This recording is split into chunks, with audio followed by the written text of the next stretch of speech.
여러분 안녕하십니까? 해외 동포 여러분들께서도 안녕하시죠? 김영애 TV의 김영애입니다. 시작에 앞서 지난 4월 27일 김해 박물관에서 개최된 가야문화진흥학술대회에 대해 말씀 올리겠습니다. 이 대회는 가야와 관련된 학술대회로서는 국내외 가야 연구를 이끌어가고 있는 중요한 학술대회라고 할 수 있겠습니다. 저는 발표자로 초청받아 가야 소로왕에 의해 창안된 뜻발의 법칙 등 표기법을 주제로 한 논문을 발표하였습니다. 만엽집 등 일본에서 발견된 향가 4,700여 곡이 한국 것이겠는가 아니면 일본의 것이겠는가에 대한 논의가 시작되어야 할 것이라고 주장하였습니다. 한국과 일본을 막론하고 사상 최초로 대두된 주장입니다. 작은 나비 한 마리의 날갯짓이 동북아 고대 문화를 뒤흔들 태풍이 될 수 있기를 기대해 봅니다. 시청자 여러분들께서도 향후의 추이를 지켜보아 주시기를 부탁드리겠습니다. 그날 김해시 행사에서는 대구, 부산에 거주하시는 향가의 벗들께서 참석해 주셔서 저를 격려해 주셨습니다. 바쁘신데도 불구하고 참석해 주신 향가의 벗 여러분들께 깊이 감사드립니다. 오늘 또 선덕여왕에 대해 중요한 이야기를 이어가겠습니다. 앞에서 여왕께서 남성 혐오증에 걸려 있다고 주장을 했습니다. 이번 영상에서도 지난 영상에 이어서 이에 대한 증거들을 하나씩 제시하도록 하겠습니다. 선덕여왕이 남성을 적으로 볼 정도로 혐오하고 있었고 그로 인해서 수태가 불가능하게 되었습니다. 왕실과 신하들은 왕을 수태시키기 위해 첨성대를 지어 하늘에 빌기로 하였습니다. 극국적인 대책이었습니다. 그런데 선덕여왕께서는 뛰어난 미인이셨습니다. 신라의 3대 미인이라고 할 만한 정도였습니다. 신라에는 3대 미인이 있었습니다. 선덕여왕과 선화공주 그리고 수로부인입니다. 그녀들의 뛰어난 미모가 역사서에까지 기록되어 있습니다. MBC 창사기념 드라마 선덕여왕의 홍보 포스터들입니다. 단엄미려, 선덕여왕은 단엄미려하다고 하였습니다. 신라 수의전이라는 책에 이렇게 쓰여 있습니다. 미염무쌍, 서동요의 주인공 선화공주는 미염무쌍하다고 하였습니다. 삼국유사의 기록입니다. 자용절대, 수로부인에 대해서는 자용절대의 미모를 가지고 있다고 하였습니다. 삼국유사의 기록입니다. 수로부인은 현아가와 해가의 주인공입니다. 이렇게 아름다웠던 선덕여왕께서 이성을 사랑할 수 없는 여인이었다라는 비극적인 사실이 삼국유사 지기 3, 4편에 수록되어 있었습니다. 비영란가의 저주가 실화였다라는 사실이 삼국유사 지기 3, 4편에 의해서도 입증되고 있었습니다. 이른 스님께서는 선덕여왕님을 세상 이치에 통달하셨던 분이라고 기록하면서 삼국유사 지기 3, 4편을 그 예로 들어놓았습니다. 지기 3, 4라는 건 뭐냐? 알다 지, 지는 알다 지, 기는 기밀기입니다. 세상의 기밀을 다 알고 있었다라는 뜻이 되겠습니다. 지기 3, 4라는 어려운 말은 선덕여왕께서 세상의 세 가지 기밀을 알고 있었다 이런 뜻이 된다는 것입니다. 이에 대한 선덕여왕에 대한 세 가지의 이야기라는 뜻을 가지고 있는 어려운 말입니다.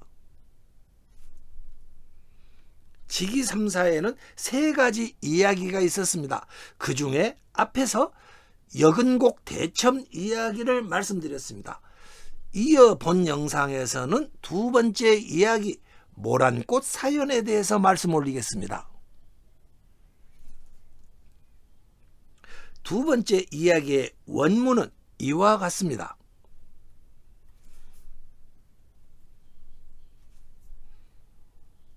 원문에 따르면 선덕여왕에게 나비가 꼬이지 않았다고 합니다. 이는 선덕여왕께서 여성으로서의 매력이 없었다는 사실을 입증한다고 하겠습니다. 그런데 신라 3대 미인이라면서 왜 이럴까요? 여성으로서의 매력이 없다니요? 나중에 그 이유가 밝혀지게 됩니다. 또 당태종이 적색, 자주색, 백색으로 그린 모란꽃 그림과 함께 모란꽃의 종자 3대를 여왕께 보내왔습니다. 선덕여왕께서 모란꽃 그림을 보시고 그림에 나비가 안 그려져 있으니 모란꽃의 향기가 없을 것이다. 이것은 당나라 황제가 내가 남녀 관계를 갖지 않고 있다라는 사실을 비웃고 있다. 이렇게 말씀하셨습니다. 신하들이 씨를 뿌려보았더니 진짜로 모란꽃에 향기가 나지 않았습니다. 여왕은 이렇게 총명하셨습니다. 이런 스님께서는 삼국유사를 쓰시면서 선덕여왕이 그림만 보고도 모란꽃이 향기가 없다라는 사실을 알아차렸다. 이 정도로 총명하셨다. 그러시면서 모란꽃 이야기를 선덕여왕께서 총명하셨다는 예로 들어놓았던 것입니다. 이런 스님은 여근곡 대첩이나 모란꽃 사연 등 선덕여왕의 흠집에 대한 이야기를 총명스럽다는 이야기로 바꾸어 놓았습니다. 이런 스님은 선덕여왕의 좋은 점을 부각시키고 있는 것입니다. 다시 말해 선덕여왕님 편이었습니다. 이 이야기에서 매우 주목해야 할 부분이 있습니다. 당나라 황제가 선덕여왕께서 남녀관계를 갖지 않고 있다고 말하는 구절입니다. 현재까지 우리나라 삼국유사 연구자들은 이 우라는 글자, 짝짓다 우라는 글자를 배우자라는 뜻을 가진 배우자 우자로 풀고 있었습니다. 그러나 전체적 맥락을 살펴보니 이 우라는 글자는 배우자 우가 아니고 짝짓기 하다 우로 풀어야 할 것 같습니다. 삼국유사를 보면은 갈문왕이라는 선덕여왕의 남편 이름이 오면이 기록되어 있고 나오고 있는 것입니다. 그렇기 때문에 배우자가 없다 이렇게 풀 게 아니라 짝짓기를 하지 않고 계신다고 풀어야 맥락에 맞았습니다. 당태종은 모란꽃 사연 10여 년 후 고구려를 침공합니다. 진건성부를 걸어온 것입니다. 그랬다가 안시성 전투에서 그만 수십만이 죽은 데다가 고구려 양만춘 장군에게 당태종이 화살을 맞고 부랴부랴 후퇴하고 말았다고 합니다. 당나라가 패닉에 빠졌습니다. 당태종 2세의 민희가 얼마나 크게 놀랐는지 다시는 고구려를 공격하지 말라고 신하들에게 신신당부했다고 합니다. 그만 고구려 양만춘 장군 앞에서 구멍을 찾아 도망치기에 급급했던 찌질이 2세 민희가 신라의 3대 미인 선덕여왕님을 감히 조롱하고 있었습니다. 무엄하다고 하겠습니다. 오늘의 이야기는 여기까지입니다. 다음 이야기는 비영란가의 저주에 걸린 선덕여왕께서 얼마나 참혹한 모습이었는지 그 실상을 공개해 드리겠습니다. 디즈니 영화 미녀와 야수에서 마법에 걸렸던 왕자의 흉한 모습을 생각하시면 그것이 바로 선덕여왕의 모습이 되겠습니다. 다음 편은 한국판 미녀와 야수 지기삼사 세 번째 이야기 낭산 도리천의 비밀 편입니다.